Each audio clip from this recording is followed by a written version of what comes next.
Hello everyone. We'll be continuing with the chapter Gaseous Laws in Thermodynamics. And in the previous lecture, we did various questions based on the first law of thermodynamics. And we dealt with a PV curve as well. And the various concepts based on PV curve using the first law of thermodynamics. We tried to find the work done in various processes along with the change in the internal energy and the heat supplied in the various processes. Now we will try to understand what different types of processes a gas can undergo, and we'll discuss some special type of processes, and we'll discuss some important properties related to them, like the work done in the specific type of process and what is the attribute that makes that process unique in itself. Okay, so we'll begin with the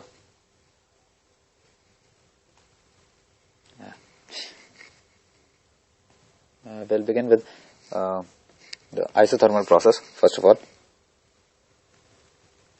Okay, so isothermal process is nothing but a process that is a sequence of infinitely small steps which takes you under the constraint that the temperature is constant. Okay, process under the constraint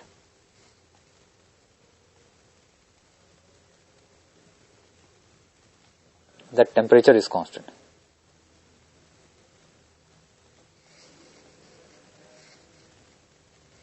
That is, we can say that the gas obeys, the gas in the container piston model obeys Boyle's law.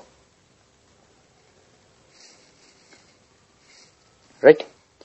That is, under an isothermal process,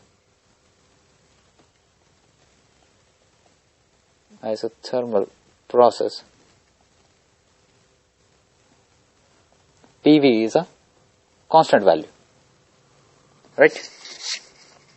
So first of all, let's try and think, how does the process consume? This was our container in which the gas was taken, and here is our piston.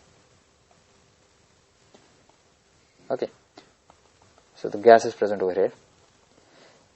There is a specific type of process in which the temperature of the gas inside is maintained equal to the initial condition. There is no change in the temperature at any point. So this can happen by two phenomena, right? PV is equal to constant means, as the PV is equal to nRT, T is constant, which means that whenever the P increases, volume decreases, right? So that is saying that, or the pressure decreases, volume increases. So if the piston moves upwards, right, the volume is increasing and the gas has occupied more volume, so the particles have more spread out, so the pressure exerted or the force that they were exerting earlier has been released. Like in a balloon, if you no, not in the balloon actually, you can imagine it right now, because that if the volume has increased, the particles have spread out, so they are more easily packed rather than earlier they were compactly packed, so the pressure has decreased. And similarly, in this case, when you push the piston down, the volume has decreased, so the particles collide with even more force. Okay, so pressure has increased. So let's try to find the work done on various other things related to the isothermal process, right? So one thing you can say for sure is that the change in the internal energy of the system would be nothing but zero, because the change in the internal energy is completely dependent on the change in the temperature. So as there is no change in the temperature, you can directly say that delta U would be zero, as there is no change in temperature.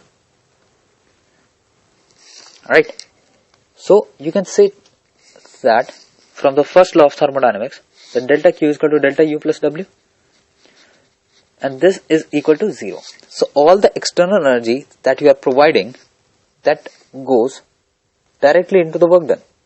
Whatever you supply is directly showed in terms of the work done, right? So let's try and understand the two cases that can happen. First is isothermal expansion.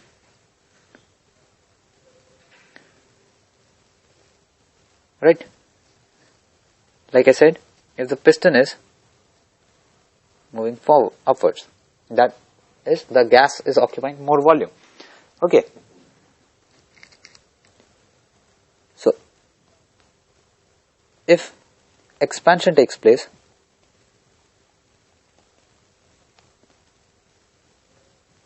volume is increasing. That means that the work done is positive by the gas. That means delta Q is also positive, which in turn says that heat is taken in by the container.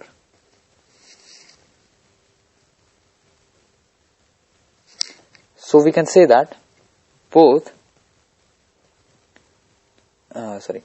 delta Q and work are positive.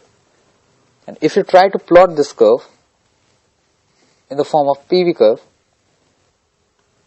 we know that for the isothermal, PV is equal to constant, and we know that if you try to plot it, it is a hyperbolic curve. So the curve seems like this, right? The volume has increased, so obviously the arrow goes from one side to the other, because this is V1 over here and this is V2 over here, and the volume has increased on the right hand side. So the work done, that is nothing but the area under this curve. This is given like this. So this is also equal to work, which is equal to delta Q. Okay.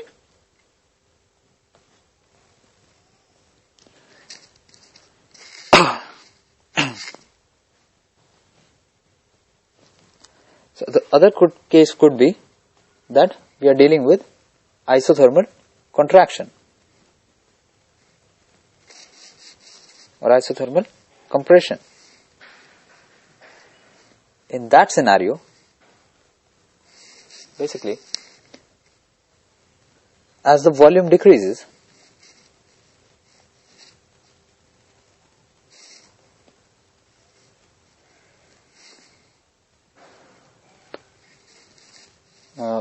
delta V is basically negative. So we can say that delta Q or dV is negative. Delta Q is basically delta U plus W. This is equals to 0 over here, and work done would be obviously negative, because it is nothing but integral of P into dV. Pressure is always a positive pressure, and dV is negative over here, so the integral would always give us a negative value. So work done is negative, so which in turn says that delta Q is negative, which is to say that heat flows out of the system, because according to our sign convention, if heat is added to the system, the delta Q value is positive, but when delta Q is negative, it means heat is flowing out of the system, right? So if we try to plot this in the PV curve, we are at a situation somewhat over here where we have V1 over here, and we move to a situation say like this, where it is V2 and the pressure is constant over this whole process. Sorry, PV is constant over this whole process. This was P1, and here it was P1. And the area under the curve is this, and this is a negative quantity over here. Okay, so the area under the curve basically gives us the magnitude of the curve. So magnitude is positive, but the net work is negative. Okay, so this was the first process that we are looking at, that is isothermal process. So what we basically learned was that it is a type of process in which the temperature remains constant, that is pressure into volume, that is equal to nRT, but that as a T is constant throughout the process, so PV is also constant. So whenever the pressure increases, the volume decreases, and whenever the pressure decreases, the volume increases.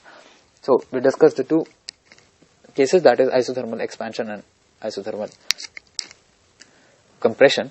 The important equation in this was that delta U is always equals to 0. So delta Q equals work done.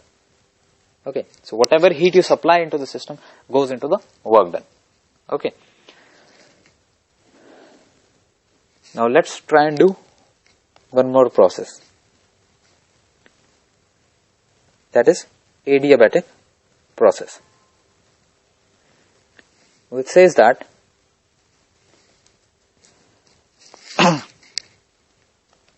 no heat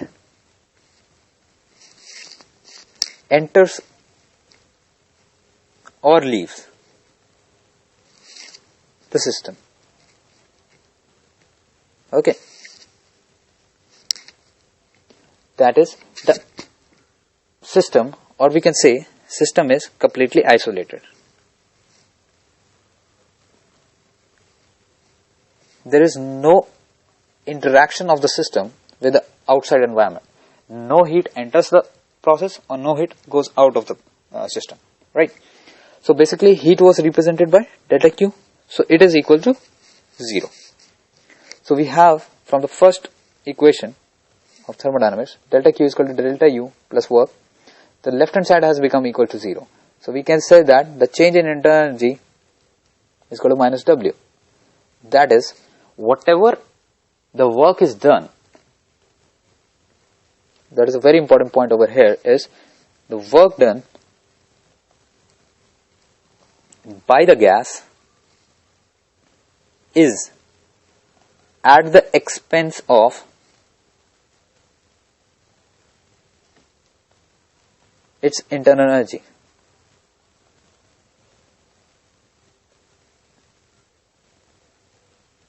That is, the work done is done out of the internal energy that is stored inside the system.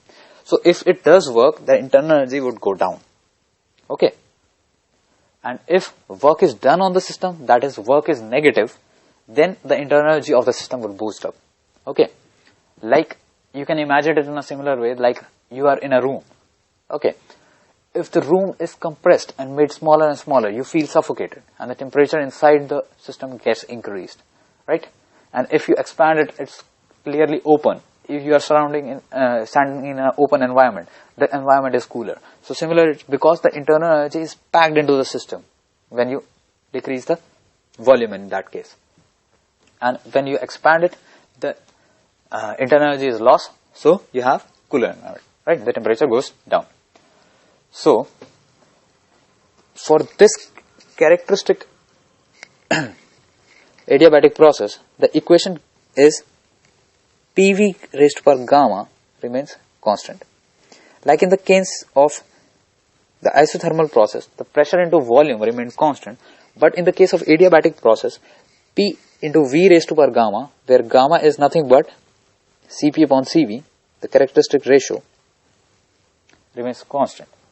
Okay, so we can say that if initially the gas was at P1 V1, T1, it went to a state P2, V2, T2, we can say that P1 V1 raised to power gamma is equal to P2 V2 raised to power gamma, and where gamma would depend upon which type of gas it is, monoatomic, diatomic or triatomic or some other property. Okay.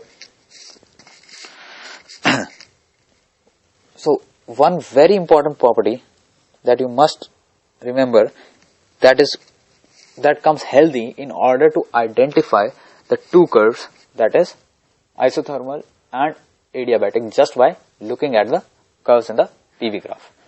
The adiabatic curve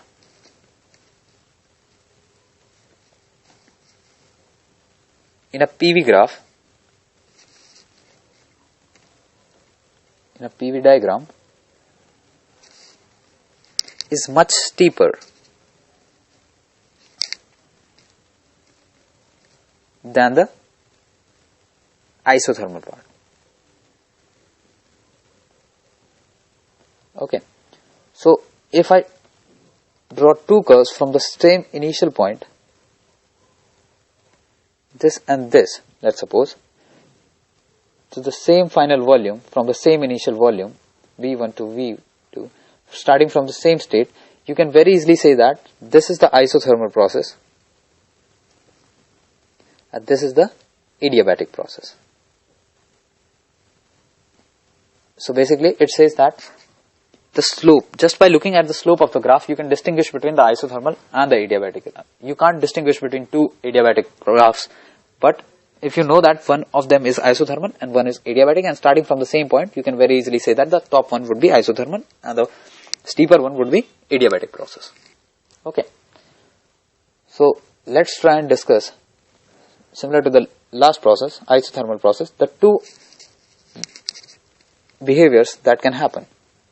The gas can adiabatically expand.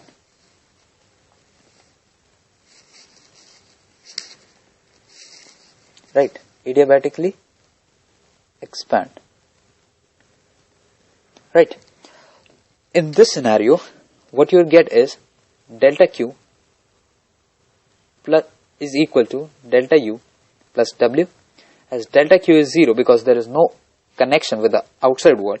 No heat is coming in, no heat is going out. So you get delta U equals minus W. And as you know that work is positive because the gas is expanding. dW is P into dV. And as we know is P is always positive and dV is also positive in the case of expansion. We get work as positive, which instead gives us delta U as negative. Right. So which says that, which is exactly saying that what we discussed a few minutes ago, that work done of the gas is at the expense of the internal energy. Right. That is, the increase in the volume is caused by the internal energy itself. The gas is burning out its internal energy, that is converting its vibrational or say electrostatic or other types of vibrational forces, energies into the showing the work done, that is increasing the volume of the gas. Right. The second scenario that can happen is adiabatic compression.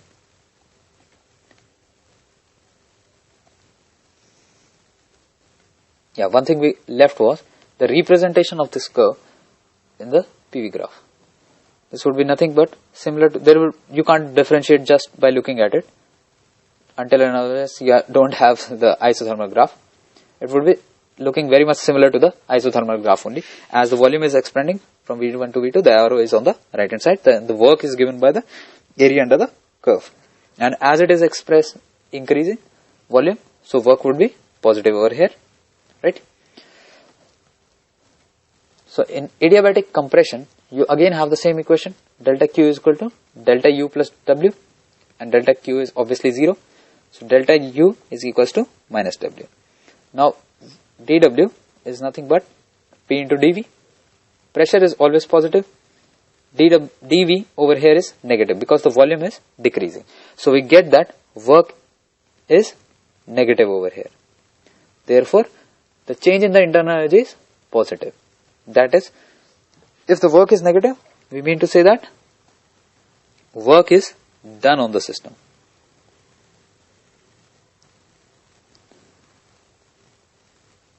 Right? And as the internal energy is positive, internal energy, as we told you, that delta U is proportional to delta T. So we say that in adiabatic process,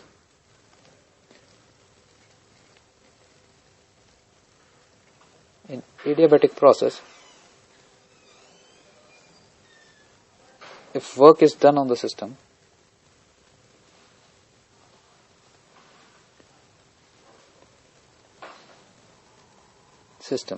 the temperature of the gas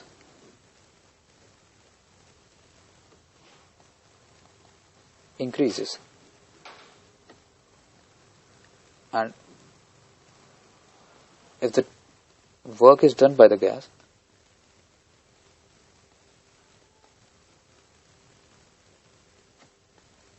the temperature decreases.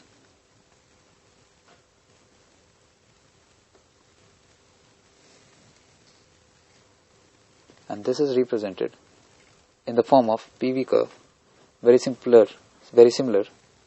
to the graph of isothermal compression going from V2 to V1, and the work done is given by the area under the curve itself. So there is no direct demarcation between the isothermal and the adiabatic process just by looking at the PV curve until and unless they are both are given on the same graph starting from the same vertex.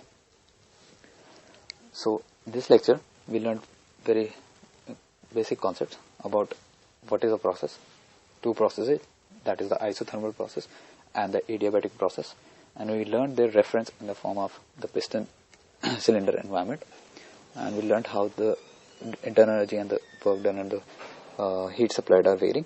In the isothermal expansion, the work done is positive and the delta Q is equal to the work done as the delta Q and delta U is 0, and similarly in the adiabatic process the delta Q is equal to 0, so we get work as negative of the change in the internal energy. So in the next lecture we will discuss other processes like isobaric process, the expansion and compression in that, and we will discuss various other formulas. Thank you.